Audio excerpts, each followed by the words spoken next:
الحمد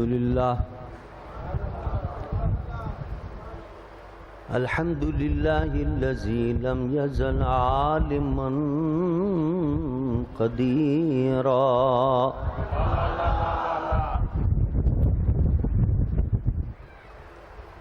حيا قيوما سميعا بصيرا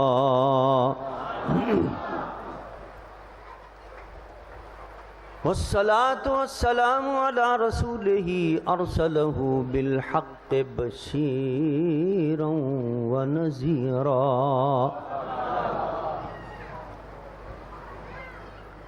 وعلى آله وأصحابه كثيرا كثيرا أما بعد فأعوذ بالله من الشيطان الرجيم بسم الله الرحمن الرحيم أو كالذي مر على قرية وهي خاوية على عروشها قال أنى يحيي هذه الله بعد موتها فأماته الله 100 عام ثم بعثه قال كم لبثت قال لبثت يوما أو بعض يوم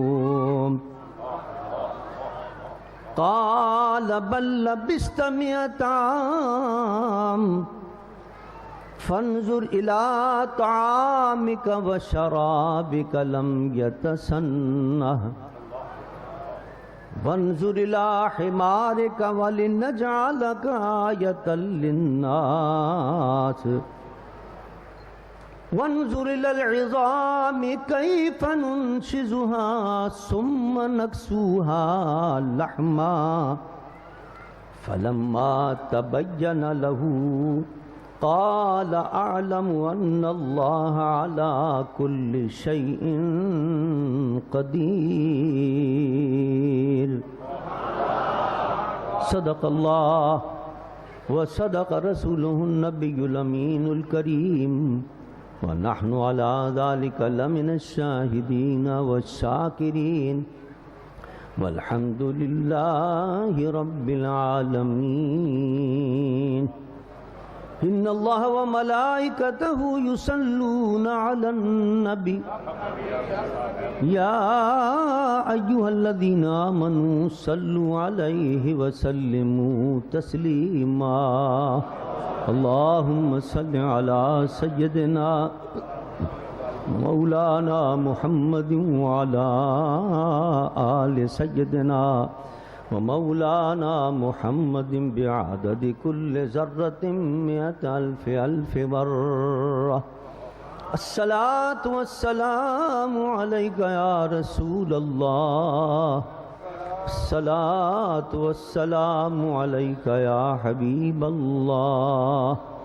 الصلاة والسلام عليك يا رحمة للعالمين وعلى آلك وأصحابك يا شفيع المذنبين حمد و صلاة کے بعد مقتدر مشائخ اعظام واجب الاحترام علماء کرام اور حاضرین محفل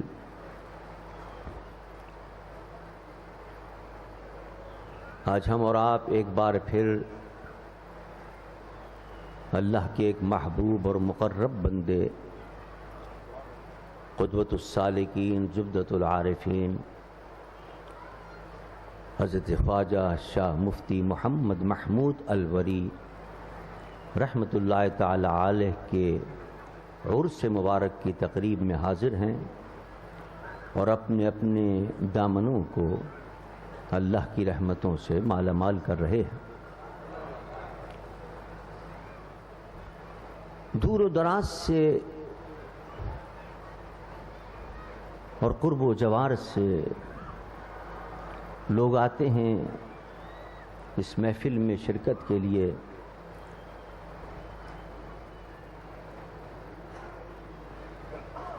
اللہ کا ولی اس دنیا میں ظاہری حیات کے ساتھ جلوہ فگن ہو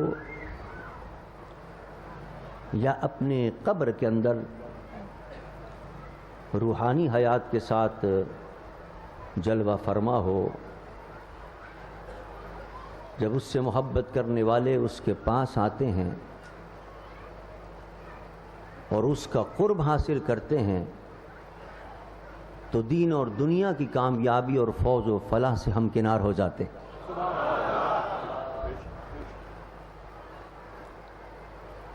اللہ کے ولیوں کا قرب کیا فائدہ دیتا ہے؟ کیوں آتے ہم یہاں ان کے قرب میں، ان کے پاس؟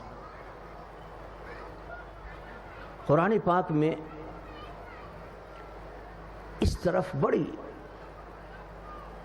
وضاحت کے ساتھ بھی بعض آیتیں ذکر کی گئیں اور بعض واقعات ذکر کیے گئے، اور ان واقعات کے ضمن میں ہمیں بہت سے سبق دیے گئے کہ ان کے قرب سے کیا ملتا ہے.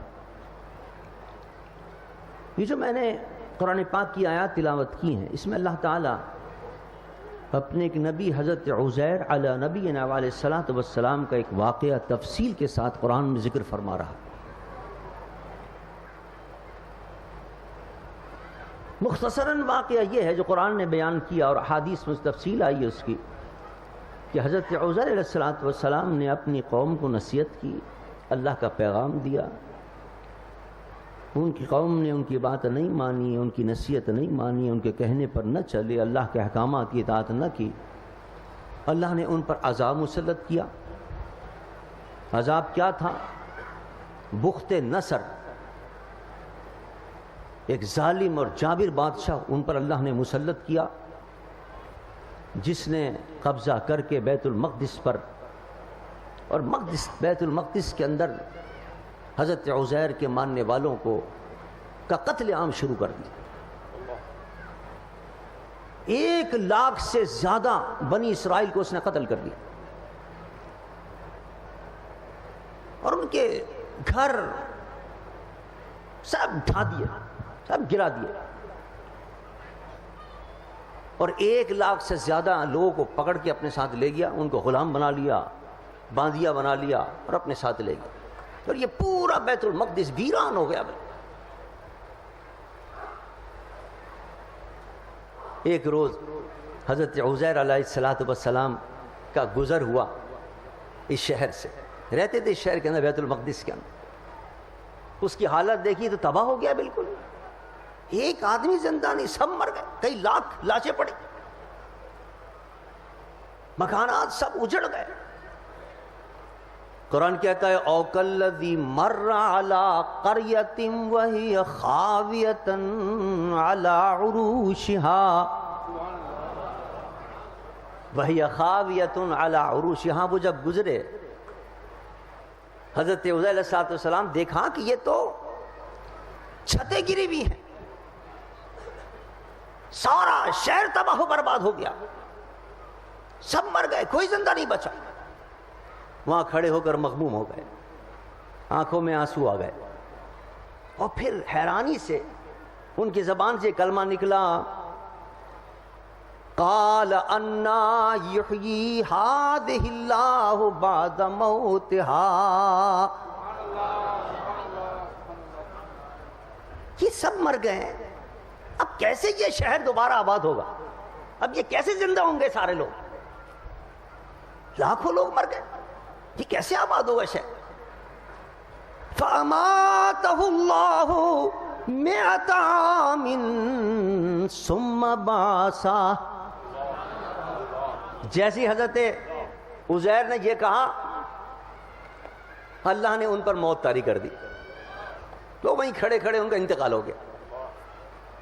ایک گدھے پہ سوار تھے، اللہ اکبر، اور وہاں اترے تھے وہ کچھ دیر آرام کرنے کے لیے ایک درخت کے سائے کے نیچے، اور کھڑے ہوئے یہ کہہ رہے تھے، اپنا گدھا انہوں نے دوسرے ایک درخت کے نیچے باندھا اور ایک اپنے ساتھ انگور کا رس، جوس انگور کا، وہ اپنے ساتھ لیا مشق کے اندر پینے کے لیے، اور اس حالت کو دیکھ کر ابھی افسوس کا اظہار کر رہے تھے کہ انال اب یہ کیسے زندہ ہوں گے. اللہ نے ان پر موت طاری کر دی، وفات ہو گئی ان کی. بیٹھے بیٹھے وہیں گدھا بندھا ہوا ہے، ان کے سواری کا جس پہ سوار ہو کے آئے تھے، مشکیزہ بھی رکھا ہوا ہے جس میں وہ جوس تھا سارا انگور کا عرق. یہاں وصال ہو گیا. اب کیا ہوا؟ کتنے دن انتقال رہا ان کا؟ قرآن کہتا ہے کہ ان کو اللہ نے پھر دوبارہ زندگی دی. جب وہ اٹھے دوبارہ زندہ ہو کے، اللہ نے فرمایا، پوچھا حضرت عزیر سے، کیا پوچھا؟ قال کم لبثت، اے عزیر کتنے دن یہاں تم سوئے ہو؟ وہ صبح آئے تھے، شام ہو رہی تھی. کیا جواب دیا انہوں نے؟ قال بل لبثت قال لبثت یوما او بعد یوم. اے اللہ یہی کچھ دن یا ایک دن یا آدھا دن میں رہا ہوں یہاں. صبح آیا تھا، ابھی شام ہو رہی ہے، بس یہ میرے خیال میں کوئی آدھا دن میں سویا ہوں یہاں، آدھا دن رہا ہوں یا کوئی ایک دن پورا رہا ہوں. اللہ نے فرمایا قال بل لبثت 100 عام. ہے عزیر یہ ایک آدھے دن نہیں، تمہیں 100 سال ہو گئے سوتے ہوئے، اور 100 سال کے بعد ہم نے تمہیں دوبارہ زندہ کیا. اچھا یقین نہیں آ رہا تو اپنے دیکھو گدھے کی طرف، پہلے اپنے کھانے کی طرف دیکھو. کیا فرمایا؟ فانظر الى طعامك وشرابك لم يتسنى. وہ جوس جو تم پی رہے تھے، آدھا پیا تھا آدھا تم نے چھوڑ دیا، انگور کا عرق اور انگور کا جوس کو تو ذرا دیکھو، اس کے اندر بو تک نہیں آئی ہے، تازہ ہے بالکل، جیسے ابھی نہیں چھوڑا ہے. اللہ 100 سال گزرنے کے باوجود بالکل تازہ ہے، کوئی بو نہیں اس کے اندر. اور ادھر دیکھو، ادھر کیا؟ وانظر الى حمارك ولنجعلك آية للناس.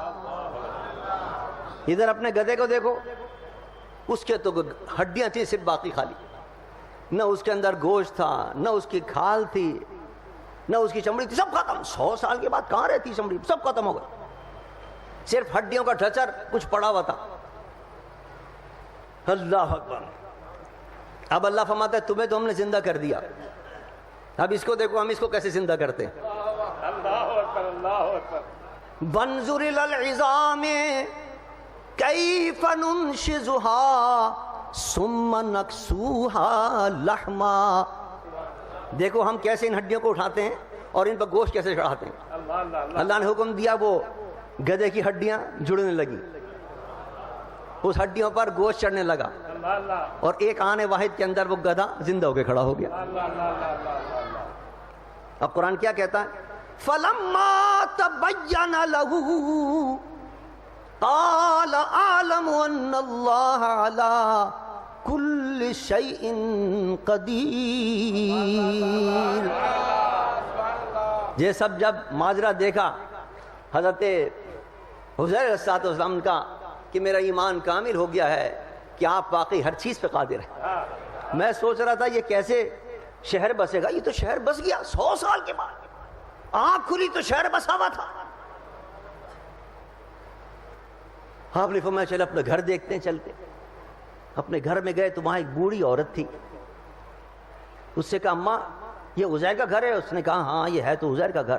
کہاں ہے عزیر؟ کہنے کہ 100 سال پہلے وہ لاپتہ ہوا تھا، مسنگ پرسن، کوئی پتہ نہیں اس کا کہاں چلا گیا، ہم تو ڈھونڈ ڈھونڈ کے تھک گئے اس کو. اس کی آنکھوں میں آنسو آ گئے. عزیر کا نام سن کر 100 سال پرانی بڑھیا نے دیکھا تھا. آپ نے فرمایا میں ہی عزیر ہوں. اس نے کہا نہیں مجھے تو یقین نہیں آتا، 100 سال کے بعد کہاں زندہ ہوگا عزیر. اچھا اگر تم عزیر ہو تو ایک نشانی تھی عزیر کی کہ عزیر جو دعا کرتا تھا اللہ کی بارگاہ میں اللہ فوراً دعا قبول کر لیتا تھا. میری آنکھوں کی بینائی نہیں رہی ہے، فالج بھی مجھے پڑ گیا ہے، بوڑھی ہوں میں، اگر تو واقعی عزیر ہے اللہ کی بارگاہ میں دعا کر، تیری دعا اللہ قبول کرے گا۔ حضرت عزیر نے ہاتھ اٹھایا، اسی وقت اللہ نے اس کی آنکھوں میں شفا بھی عطا کر دی اور فالج بھی اس کا جاتا رہا۔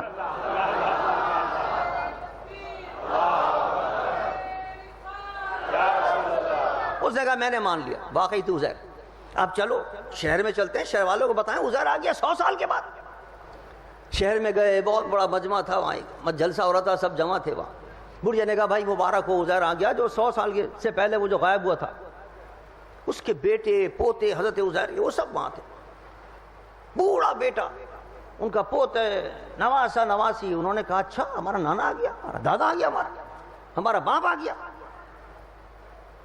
کہا بھائی ہمیں تو یقین نہیں آتا کہ 100 سال کے بعد وہ ایسے اس حال کے اندر بالکل صحت اور تندرستی کے ساتھ وہ آئے گا۔ بیٹے نے کہا کہ میرے باپ کے پشت کے اوپر ایک مسا تھا، وہ بھی چاند کی شکل میں تھا۔ یہ دکھائیں اگر ان کے پشت کے اوپر وہ مسا ہے تو واقعی یہ میرے باپ ہے۔ پشت دیکھی تو واقعی وہ مسا چاند کی شکل میں موجود تھا۔ بیٹے نے کہا میں بھی مانتا ہوں یہ میرا باپ ہے۔ عزیزان من، اس قرآن نے یہ واقعہ جو سنایا، قرآن جب بھی کوئی واقعہ سناتا ہے، کئی واقعات کے ذکر ہوئے قرآن پاک کے اندر، اللہ نے پچھلی امتوں کو ذکر کیا، ہمیں اور آپ کو کچھ سبق دینے ہوتے ہیں۔ اس واقعے میں بھی اللہ تعالیٰ ایک نہیں کئی سبق ہمیں دینا چاہتا ہے۔ سب سے پہلا اس عرس کے مناسبت سے وہ کیا سبق ہے؟ دیکھیے 2 چیزیں تھیں حضرت عزیر کے پاس، یہ قابل غور بات ہے، بڑی اہم بات عرض کر رہا ہوں۔ 2 چیزیں تھیں حضرت عزیر کے پاس، ایک جوس تھا، کھانا تھا، اور ایک گدھا تھا۔ گدھا انہوں نے سامنے باندھ دیا تھا، جوس اپنے پاس رکھا اور سو گئے، لیٹ گئے آرام سے۔ 100 سال گزر گئے۔ اب 100 سال کے بعد جب اٹھے تو کھانا صحیح تھا، کھانا صحیح سالم تھا، اس میں بو بھی نہ آئی، اس کے اندر کوئی تغیر نہیں ہوا۔ ہاں گدھا جو تھا وہ مر گیا، تو تباہ ہو گیا، ہڈیاں بھی گل گئی اس کی۔ سبق دینا مقصود تھا، رب کائنات کو یہاں امت مصطفیٰ کو پیغام دینا مقصود تھا کہ دیکھو یہ اللہ کا مقرب بندہ تھا، اس سے وہ دور گدھا رہا، اس کے بوجھ کی وجہ سے وہ تباہ و برباد ہو گیا، لیکن اس کے ساتھ جو کھانا رہا وہ 100 سال رہنے کے بعد بھی تر و تازہ رہا تھا۔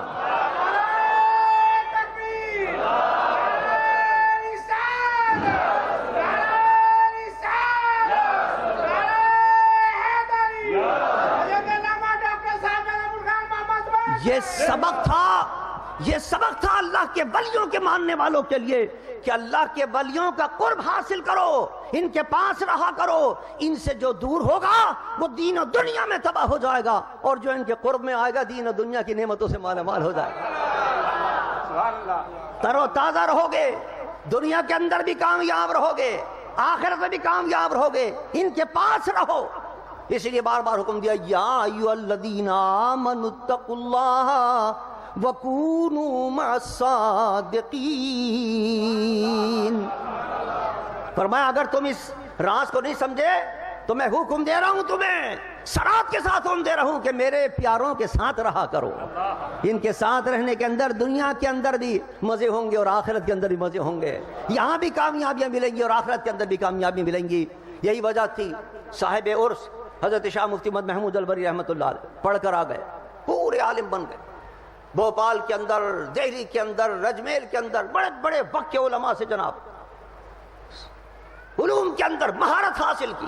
تمام علوم پڑھنے کے بعد جب واپس الور تشریف لائے، درس دینا شروع کیا، درس قرآن دیا کرتے تھے، اور برابر میں مرشد کا مکان تھا، مرشد کا کمرہ تھا۔ حضرت صاحب رحمۃ اللہ علیہ وہاں معرفت کے جام لٹایا کرتے تھے، لیکن حضرت صاحب رحمۃ اللہ علیہ، حضرت شاہ مفتی محمود الوری اتنے مستغرق ہوتے تھے اپنے پڑھنے کے اندر اور تفسیر کبیر کے مطالعے کے اندر اور درس قرآن کے اندر کہ وقت ہی نہیں ملتا تھا کہ مرشد کے پاس چلے جائیں۔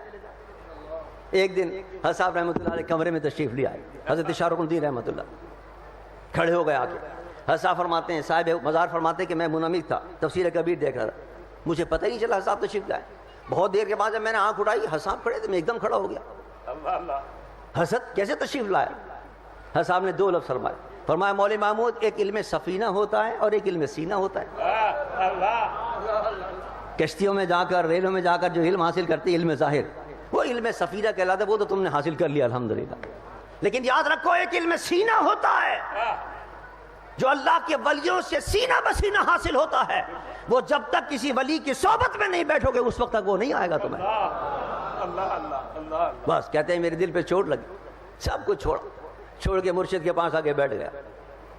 پھر جو بھر بھر کے جام حضرت شاہ رکن الدین رحمۃ اللہ علیہ نے پلائے ہیں، اور میں جب پڑھایا کرتے تھے تو اتنی نسبت ہوتی تھی کہ مجھے ہوش نہیں رہتا تھا، میں ہوش ہو جایا کرتا تھا، اور پھر اس مقام پر پہنچایا، اس مرتبے پر پہنچایا کہ آخر وقت کے اندر اجازت نہیں دی۔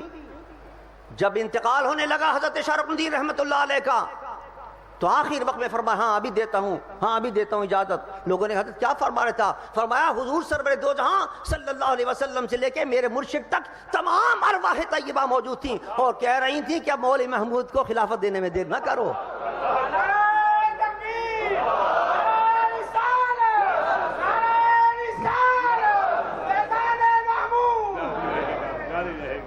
اللہ اس مقام پر پہنچا دیا۔ کس طرح پہنچے؟ مرشد کی صحبت کی وجہ سے۔ انسان رہے آئے، اور یہ مت سمجھنا کہ وہ جس دنیا سے رخصت ہو گئے، نہیں، وہ جس طرح ظاہری حیات میں فیض پہنچاتے ہیں اسی طرح اپنی قبر سے بھی فیض پہنچاتے ہیں۔ جو یہاں ان کے مزار پر آتا ہے وہ بھی شاد کام ہو کر جاتا ہے، جھولیاں بھر کر جاتا ہے۔ نہیں کتنے لوگ یہاں آتے ہیں روزانہ بتاتے ہیں آپ ہمارا یہ مسئلہ تھا، ہمارا یہ مسئلہ تھا، ہم فلاں کے گئے، مسئلے نہیں حل ہو رہے تھے، یہاں آئے، اللہ نے اس ولی کے صدقے میں ہماری مشکل آسان فرما دی۔ تو اس واقعے کے اندر پہلا سبق تو یہ دیا کہ اللہ کے ولیوں کا قرب حاصل کرو، ان کی صحبت میں رہا کرو، دنیا بھی سنور جائے گی اور دین بھی سنور جائے گا، عقیدہ بھی سنورے گا۔ آج عقیدے خراب ہو رہے ہیں، کوئی حضور کی توہین کر رہا ہے، کوئی صحابہ کی توہین کر رہا ہے، فرقواریت کی آنکھ بھڑکانے کی سازشیں ہو رہی ہیں۔ ان اللہ کے ولیوں کے آستانے پر آؤ گے، یہاں محبت کا پیغام ملے گا، یہاں الفت کا پیغام ملے گا، یہاں کسی کی برائی نہیں ہوتی، یہاں سب کی عظمت ہی عظمت ہوتی ہے۔ اولیاء کی عظمت یہاں ملے گی، صحابہ کی عظمت یہاں ملے گی، نبیوں کی عظمت یہاں ملے گی، اولیاء کی عظمت یہاں ملے گی۔ اور پھر عمل سب سے بڑی چیز، انسان آتا ہے اولیاء کی بارگاہ کے اندر تو اس کا عمل درست ہو جاتا ہے، عقیدے کے ساتھ ساتھ اس کے اعمال درست ہو جاتے ہیں، نماز کا پابند ہو جاتا ہے۔ جب مرشد کہتا ہے کہ نماز پابندی سے پڑھو، نماز پڑھنا شروع کر دیتا ہے۔ رمضان آ رہے ہیں، رمضان کے روزے رکھنے شروع کرتا ہے، گناہوں سے اپنے آپ کو بچانے کی کوشش کرتا ہے۔ وہ کتنے گناہ بڑھ گئے، کتنے گناہ بڑھ گئے۔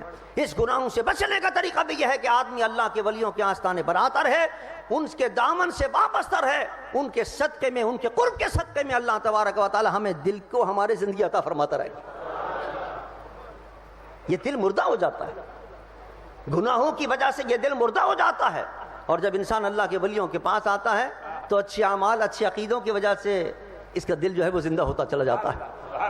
ایک سبق تو یہ ملا اس واقعے سے۔ دوسرا سبق اس واقعے میں ہمیں یہ دینا مقصود ہے کہ دیکھو اللہ کی نافرمانی کی اس قوم نے، بنی اسرائیل، تو اللہ نے عذاب کیا نازل کیا؟ بخت نصر، ظالم حکمران نازل کیا، ان پر مسلط کر، اس نے قتل عام کیا، سب کو قتل کیا، کوئی ایک نہیں چھوڑا۔ پتہ چلا یہ جو قتل و غارت گری اور یہ دہشت گردی یہ بھی اللہ کا عذاب ہے۔ آج ہمارے ملک پر یہ دہشت گردی مسلط ہے، آج ہمارے ملک پر یہ فتنہ و فساد کا بازار گرم ہے، یہ اللہ کا عذاب ہے جو ہم پر مسلط ہے، اور اس لیے کہ ہماری بدعمالیاں، نماز ہم نہیں پڑھتے، روزہ ہم نہیں رکھتے رمضان کے، حج ہم نہیں کر رہے جن پر فرض ہو چکا ہے، زکوٰۃ کتنے لوگ ہیں جو دیتے ہوں گے، یہ تو فرائض میں بتا رہا ہوں آپ کو، اور جن چیزوں سے اللہ نے منع کیا ہے، شراب پینا، جوا کھیلنا، زنا اور بدکاری، یہ تو عام ہوتی چلی جا رہی ہے۔ یہی وجہ ہے کہ ان بدعمالیوں کی وجہ سے ہم پر عذاب مسلط ہو رہے ہیں۔ ہزار کوششیں کر رہی ہے، کیا نام ہے، ہمارے پاک آرمی، اللہ ان کو جزائے خیر دے، کہیں رد فساد کے نام سے، کہیں آپریشن کے نام سے، کہیں جناب وہ کسی اور نام سے کرتے ہیں کہ کسی طرح دہشت گردوں کو ختم کریں، لیکن یہ دہشت گردی ہے کہ ختم ہونے کا نام نہیں رہی، اس لیے کہ ہمارے اعمال کی سزا ہے یہ۔ ہم اعمال ٹھیک کریں گے تو یہ دہشت گردی خود بخود ختم ہوتی چلی جائے گی۔ ایک بات یہ پتہ چلی، دوسرا سبق یہ ملا کہ اپنے اعمال کو درست کرو، اپنے اعمال کو درست کرو گے تو اللہ تعالیٰ اس تمہارے ملک کے اندر امن و امان کا بول والا فرما دے گا اور اچھے حکمراں تمہیں عطا فرمائے گا، ورنہ یہ ظالم حکمراں تمہیں ملیں گے، نواز شریف جیسے جنہوں نے ختم نبوت کے مسئلے کو بھی نہ چھوڑا، ممتاز قادری جیسے عاشق رسول کو پھانسی پہ لٹکا دیا. یہ سب ظالم ہیں جن کو احکام اسلام کا پتہ نہیں تھا. یہ صرف اس لیے تم پر مسلط ہوئے کہ تمہارے بدعمالیوں کی وجہ سے. اب ہم امید میں بیٹھے ہوئے کہ صاحب ان کو نااہل قرار دے دیا گیا, کوئی اور اچھا آ جائے گا. لیکن ہمارے بدعمالی کی وجہ سے کیا کوئی امید ہے کوئی اچھا آئے گا؟ ہو سکتا ہے اس سے برا آ جائے. پھر ہم بیٹھ کے افسوس کریں گے, او ہو اس سے تو وہی اچھا تھا. ہر آنے والے کو دیکھ کر کہتے ہیں اس سے پرانا اچھا تھا. ہمیں اپنے اعمال درست کرنے چاہیے. اعمال درست کریں گے تو انشاءاللہ اللہ ایسے صالح حکمراں عطا فرمائے گا جو اللہ اور اللہ کے رسول کی اطاعت کرنے والے ہوں. یہ دوسرا پیغام ہے جو اس واقعے سے ملا. اور تیسرا پیغام دیکھیے, فضا وہی تھی, آب و ہوا ایک تھی, لیکن اسی آب و ہوا کے اندر اللہ کے حکم سے وہ کھانا اور پینا 100 سال تک صحیح رہا. اور اسی آب و ہوا کے اندر گدھا جو تھا وہ مر گیا, سڑ گیا, ختم ہو گیا, بالکل ہڈیوں کے ڈھچر رہ گئے اس کے. آب و ہوا وہی ہے. یہی حال قبرستان کا ہے. قبرستان میں جب ہم دفن کر کے جاتے ہیں مردے کو, آب و ہوا اور مٹی سب یکساں ہوتی ہے, لیکن جو اللہ کے نافرمان ہوتے ہیں ان کو قبر میں رکھتے ہیں, تیسرے دن ان کا جسم گل جاتا ہے, پتہ نہیں چلتا ہے. اور بعض اللہ کے محبوب ایسے بھی ہوتے ہیں کہ 100 سال کے بعد بھی اگر ان کی قبر کے کھول کے دیکھو تو ایسا معلوم ہوتا ہے جیسے آج دفن کیا ہے.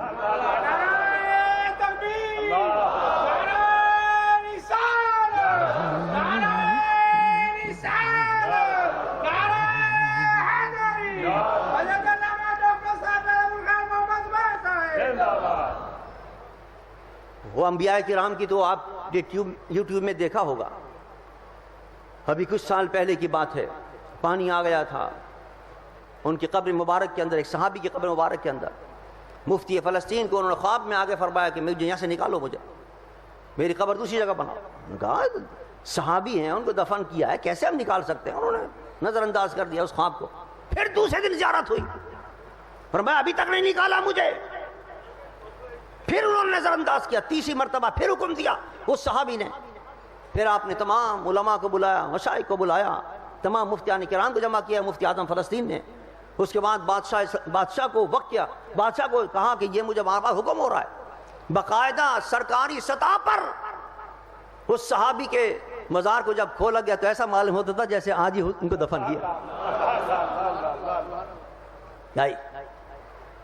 وہ کسی شاعر نے کہا, زمین میلی نہیں ہوتی, زمن میلا نہیں ہوتا. زمین میلی نہیں ہوتی, زمن میلا نہیں ہوتا. محمد کے غلاموں کا کفن میلا نہیں ہوتا. اور کیوں نہیں ہوتا, وجہ کیا ہے اس کی؟ شاعر نے اس کی وجہ بیان کر دی. کہا محبت کملی والے سے وہ جذبہ ہے سنو لوگو. یہ نبی کی محبت, نبی کا عشق عجیب چیز ہے, جس دل میں آ جاتی ہے اس کو امر کر دیتی ہے. محبت کملی والے سے وہ جذبہ ہے سنو لوگو. یہ جس من میں سما جائے وہ من میلا نہیں ہوتا.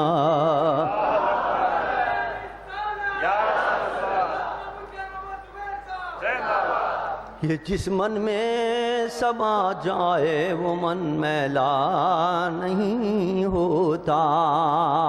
آج بھی اگر ممتاز قادری کی قبر کھول کے دیکھو گے,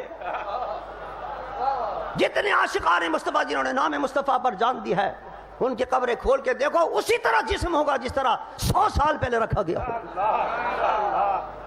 کیونکہ حضور کا عشق لے کر گئے تھے, حضور کی محبت لے کے گئے تھے. اور جو عشق مصطفیٰ لے کر جاتے ہیں وہ ہمیشہ امر رہتے ہیں, قیامت تک ان کا ذکر بھی ہوتا رہتا ہے, قبر میں بھی تازہ رہتے ہیں, ان کا ذکر بھی تازہ رہتا ہے, ذکر بھی تازہ رہتا ہے. ہائے ہائے, ابھی چند دن پہلے صدام حسین کی قبر کھلی ہے 17 سال کے بعد، 17 سال کے بعد اس کی قبر کھولی ہے صدام حسین کی، تو بالکل صحیح سالم ہے، حتیٰ کہ جو نشان تھے اس پہ یہاں زخم کے، وہ زخم کے تازہ نشان اسی طرح موجود ہیں۔ میں گیا ہے ایک دفعہ دورے پر قائد ملت اسلامیہ کے ساتھ، صدام حسین صاحب نے ایک بہت بڑی کانفرنس رکھی تھی، وہاں میں نے دیکھا حضرت قائد ملت اسلامیہ جو اللہ کے محبوب اور مقرب ولی تھے، صدام حسین ان کا ادب کرتا تھا، ان کے ہاتھ چومتا تھا، اپنی یونیورسٹیوں کے سینڈیکیٹ میں ان کو ممبر رکھا تھا۔ یہ اللہ کے ولی کے ادب کا صدقہ تھا کہ اللہ نے اس کو بھی امر کر دیا۔ اس نے امریکہ کو للکارا تھا، اس نے پوری یورپ جمع ہو کر آئی تھی اس کے مقابلے کے اندر، اس نے نہیں سر جھکایا تھا، اس پتہ نہیں کتنی باتیں اس کے متعلق اڑائیں، لیکن آج اس کی قبر کو کھول کر جب لوگوں نے دیکھا ہے کہ اس کا جسم سلامت ہے تو پتہ چل گیا کہ واقعی یہ حق پر تھا اور صحیح سے مقابلہ کیا تھا، امریکہ کا ڈٹ کے مقابلہ کیا تھا۔ ہے کوئی آج ایسا؟ امریکہ کہنے پر چلتے ہیں جناب، ان کے کہنے پر ہتھیار ڈال دیتے ہیں، جو وہاں سے حکم آتا ہے اس پر عمل کرتے ہیں۔ ہائے ہائے، ایک مجاہد تھا، اس نے آنکھوں میں آنکھیں ڈال کر کفر کی طاغوتی طاقتوں کا مقابلہ کیا، اللہ نے اس کو پیارا بنا لیا اور اس کا جسم بھی محفوظ ہے۔ تو یہ سبق ہے کہ نبی کا عشق اور نبی کی محبت لے کر اور کفر کی طاغوتی طاقتوں سے جو مقابلہ کرتا ہے وہ اللہ کا محبوب بن جاتا ہے۔ یہ سبق ہے اس واقعے کے اندر۔ اور تیسرا جو سبق آخری اس واقعے سے ملا وہ یہ ہے کہ حضرت عزیر علیہ السلام جب آئے بیت المقدس کو، انہوں نے دیکھا اس کی تباہی دیکھا تو آپ کی آنکھوں میں آنسو آ گئے۔ آپ کا وطن تھا، آپ کا شہر تھا۔ پتہ یہ چلا، اس سے معلوم یہ ہوا کہ وطن کی محبت یہ فطری چیز ہے۔ نبی ہیں حضرت عزیر علیہ السلام، اپنے وطن کی اس حالت کو دیکھ کر، اس تباہی کو دیکھ کر آزردہ ہو گئے، آنکھوں میں آنسو آ گئے۔ اور یہ تو حضرت عزیر ہیں، میرے مصطفیٰ کو بھی اپنے وطن سے کیسی محبت تھی۔ حدیث میں آتا ہے کہ حضور سرور کائنات جب جہاد میں تشریف لے جاتے تھے، کئی مہینے وہاں گزر جاتے تھے، کئی ہفتے گزر جاتے تھے، جب وہاں سے حضور واپس مدینہ منورہ تشریف لاتے تھے اور جب مدینہ کی گلیاں نظر آتی تھیں، جب مدینہ کے در و دیوار نظر آتے تھے تو حضور اپنی اونٹنی کو تیز فرما دیا کرتے تھے۔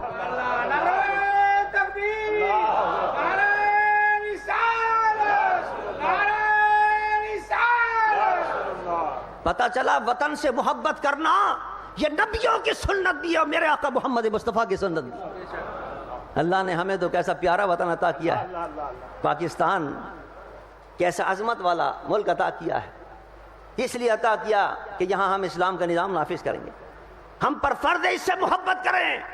حضور کی سنت ہے اپنے وطن سے محبت کرنا، اور محبت کا تقاضا کیا ہے؟ محبت کا تقاضا یہ ہے کہ جو اس سے محبت کرے وہ ہمیں پیارا ہے، اور جو اس کا دشمن ہے وہ ہمارا دشمن ہے۔ محبت تو اسے کہتے ہیں نا۔ اگر آپ کا کوئی دشمن ہوگا، آپ کے دوست کا کوئی دشمن ہوگا تو وہ آپ کا کوئی دوست ہوگا؟ نہیں، وہ آپ کا دشمن ہوگا۔ اور آپ کے دوست کا دوست وہ آپ کا دوست ہوگا۔ اگر آپ کو اپنے وطن سے پیار ہے، اگر آپ کو اپنے وطن سے محبت ہے تو وطن سے جو محبت رکھنے والے ہیں ان سے محبت ہونی چاہیے، اور وطن کے جو غدار ہیں ان سے آپ کو نفرت ہونی چاہیے۔ لیکن ہمارا الٹا معاملہ ہے، وطن سے بڑی محبت کا دعویٰ بھی کریں گے، بڑے نغمے بھی گائیں گے، لیکن جو را کے ایجنٹ ہیں، جو وطن کے دشمن ہیں، ان سے ہم محبت کی پینگیں بڑھاتے ہیں۔ جب الیکشن آتا ہے تو ووٹ بھی انہی کو دیتے ہیں۔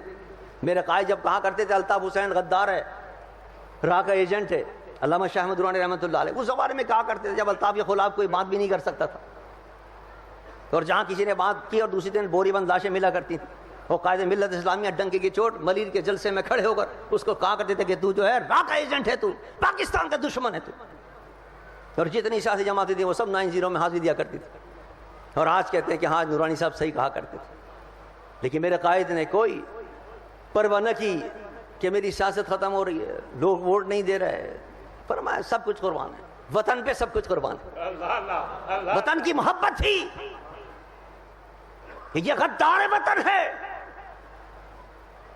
اس نے پہلا جلسہ کیا تھا قائد اعظم کے مزار کے سامنے الطاف حسین نے اور اس کے اندر پاکستان کا جھنڈا جلایا تھا، اس وقت سے میرے قائد نے کہا کہ یہ اسلام کا دشمن ہے، پاکستان کا دشمن ہے، ہمارا اس سے کوئی تعلق نہیں۔ لیکن لوگ چاہتے رہے، حاضریاں دیتے رہے 9-0 کے اوپر، اس کو اپنے لیڈر بناتے رہے، اس نے جتنا نقصان پہنچانا تھا پاکستان کو نقصان پہنچا دیا۔ آج کہہ رہے ہیں کہ بہت نقصان ہو گیا، ارے کاش اس وقت میرے قائد کی بات مان لیتے تو اتنا نقصان نہیں اٹھانا پڑتا۔ اور اب بھی وقت ہے، الیکشن آ رہا ہے، الیکشن کے اندر دیکھنا ہے کون کون ہے جو وطن سے محبت رکھنے والے ہیں۔ وطن سے محبت کا تقاضا یہ ہے کہ وطن ہم نے حاصل کیا تھا نظام مصطفیٰ کے لیے، اس ملک کے اندر اللہ کے پیارے محبوب کا نظام نافذ کریں۔